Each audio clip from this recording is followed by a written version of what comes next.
नमस्ते एवरीवन। तो आज जो है सोमवार का दिन है। सोमवार के दिन जो है मेरा व्रत रहता है और आज जो है आप जो है सोमवार के दिन जो है मंदिर के दर्शन करिए।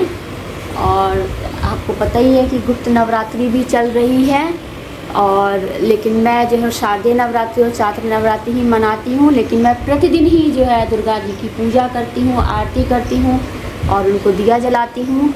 तो ये सब जो है जो पूजा प्रतिदिन करते हैं उनके लिए हर दिन एक जैसा होता है, लेकिन जब कुछ ओकेजन आता है तो उसमें हम थोड़ा सा बढ़ा चढ़ा के थोड़ा सा पूजा करते हैं। लेकिन उनके लिए सब दिन एक जैसे ही होते हैं जो प्रतिदिन ही जो है पूजा करते हैं। तो मैं दुर्गा माता की प्रतिदिन ही पूजा करती हूँ और शंकर भगवान जी की भी प्रतिदिन पूजा करती हूँ। अब यहाँ पे मेरे लड्डू गोपाल भी हैं, भगवान राधा कृष्ण भी है। तो मंदिर में जितने भी प्रभु हैं उनको जब भी दिया दिखाते हैं, दिया जलाते तो सभी भगवान का जो है हम ध्यान कर लेते हैं। तो इसमें कोई एक बात नहीं है कि आप एक ईश्वर की जो है पूजा कर रहे हैं कि दो ईश्वर की पूजा करते। ईश्वर तो एक ही है, ईश्वर के अलग अलग रूप हैं। अलग अलग रूपों में जो है हम भगवान विष्णु और भगवान शंकर एक ही हैं। मैंने आपको अपने वीडियोज़ में अनेकों बार बताया है।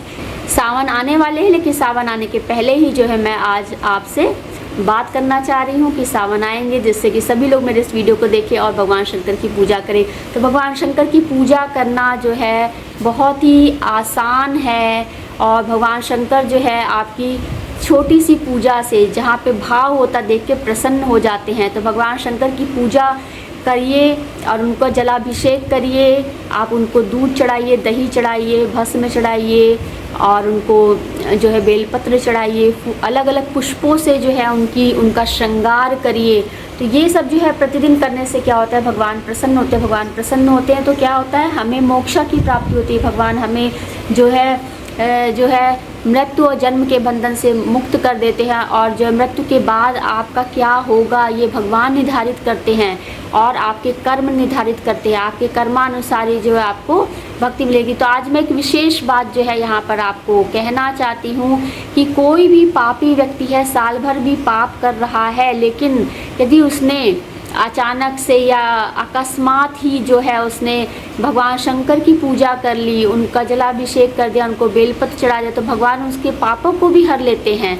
पापों को हरने का तात्पर्य सिर्फ इतना होता है कि आज यदि आपको ये योनि मिली है तो हो सकता है कि आपने भगवान शंकर की पूजा की हो तो आपको अगले जन्म में ब्राह्मण की योनि मिल जाए। तो यहाँ पे योनि बदल जाती है। आपके दुष्कर्म करने से क्या होता है कि आपकी योनि जो होती है लोअर साइड चली जाती है और आप अच्छे पुण्य कर्म करेंगे तो आपकी योनि जो है हायर की तरफ जाती है। तो भगवान यहाँ पर क्या करते हैं कि आपको एक अच्छा शरीर दे देते हैं। तो यहाँ पर हमें शरीर ही तो प्राप्त करना है, इस पृथ्वी लोक में एक अच्छा शरीर प्राप्त हो जाए और सभी साधन उपलब्ध हो जाए तो जीवन जो है वो सरल हो जाता है। अदरवाइज जो है जीवन जो है बहुत कठिन है।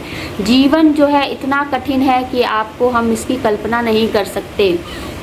आज बारिश में इंसान बाहर भीग रहा है, पशु पक्षी को खाना नहीं मिल रहा है, व्यक्ति भूखा है, उसके पास रहने के लिए नहीं है। यदि आप सड़कों पे निकलें तो सड़कों पे देखिए कितनी गरीबी है, कितना मनुष्य परेशान है, आदमी परेशान है। तो हमने बहुत पुण्य कर्मा किए जो ईश्वर ने हमें घर दिया, ईश्वर ने हमें सब कुछ दिया और आज जो है हम इस लायक हैं कि कुछ बोल पा रहे हैं। तो इस ईश्वर की असीम अनुकंपा हमारे ऊपर है।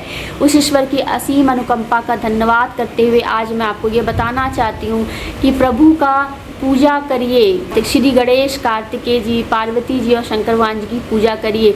भगवान शंकर जी की पूजा करें और आप देवी सती की पूजा ना करें तो पूजा अधूरी हो जाती है। तो माँ दुर्गे माता और माँ सती देवी, माँ पार्वती माता का भी ध्यान करें, साथ में गणेश जी, कार्तिकेय जी का ध्यान करें, सब परिवार पूजा करें तो उसके बहुत ही लाभ होते हैं।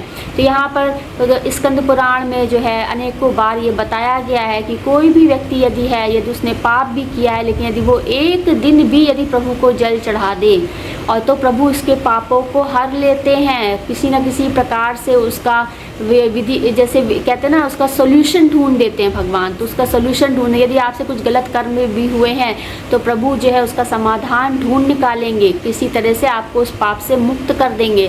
तो इसीलिए कहा गया है कि अपने मन को, अपने तन को पूरी तरह ईश्वर में लगा दीजिए, शुद्ध स्वस्थ रहते हुए, शुद्ध रहते हुए शुद्ध भक्ति करिए, मन से शुद्ध भक्ति करिए, अच्छे से भक्ति करिए। ईश्वर से प्रार्थना करिए कि प्रभु भक्ति ना छुड़ाएं, प्रभु किसी तरह से भक्ति ना छुड़ाएं, प्रभु अपनी भक्ति में हमें रमाए रखें। प्रभु से प्रार्थना करिए और जय जय श्री राम प्रभु का ध्यान करिए, जय जय हरे कृष्णा प्रभु का नाम लीजिए, हरे कृष्णा हरे नामा का जप करिए।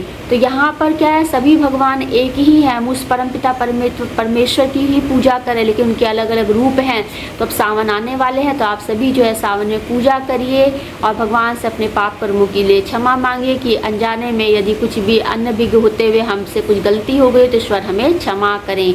तो भगवान शंकर की पूजा करिए और जो है उसके लाभ उठाइए। तो यदि हमको पता नहीं, पहले तो हमें पता नहीं होता है तब हम कुछ नहीं कर पाते, लेकिन जब हमें पता लग जाए तब तो करिए एटलीस्ट। तो पता करने से क्या होगा, इस तरह हर एक व्यक्ति यदि भगवान की पूजा करता जाएगा तो क्या होगा, कॉन्शियसनेस में चेंज होगा, प्यूरीफाई, कॉन्शियसनेस क्या प्यूरीफाई होती जाएगी, प्यूरीफाई होती जाएगी तो एक नई दुनिया का निर्माण हो जाएगा, एक नए युग की शुरुआत हो जाएगी। तो फिर से हम बोलेंगे ओम नमः शिवाय नमः, ओम नमः शिवाय नमः, ओम नमः शिवाय नमः, ओम शिव शक्ति नमः, ओम शिव शक्ति नमः, ओम शिव शक्ति नमः।